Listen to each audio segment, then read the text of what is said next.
তো good morning friend, সকাল সকাল চলে এলাম।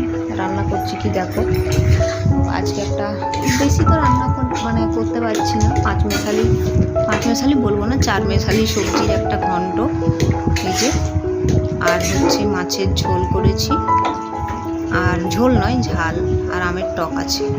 মাছটা করেছি সেটা আবার রেখেছি, করে দেখাচ্ছি তোমাদেরকে। চলো, যে 3 পিস মাছ ভাজা রেখে দিয়েছি কালকের জন্য, দুটো মানুষ। আর এটা হচ্ছে আজকে রান্না। তো কেমন লাগলো অবশ্যই কমেন্টে জানাবে রান্নাগুলো। তো কী কী রান্না হলো তোমরা তো দেখলে।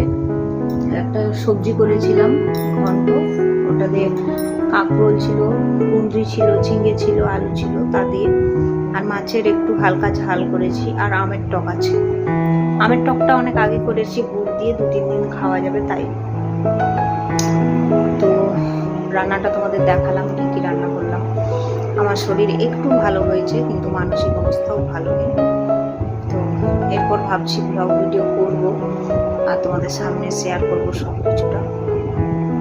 আশা করি তোমাদের ভালো লাগবে, পাশে থাকবে। আর আমার মুখে কোনো স্বাদ ছিল না, জানো তো, কোনো খাবারের কোনো টেস্ট পাচ্ছিলাম না।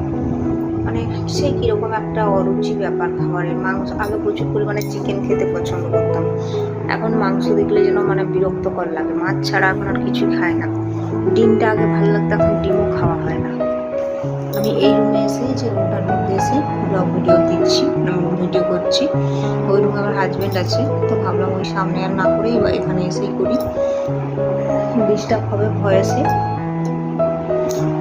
তো চলো, আজকের মতো এখানেই রাখলাম ভিডিওটা। আগামীকাল তোমাদের সাথে আবার দেখা হবে।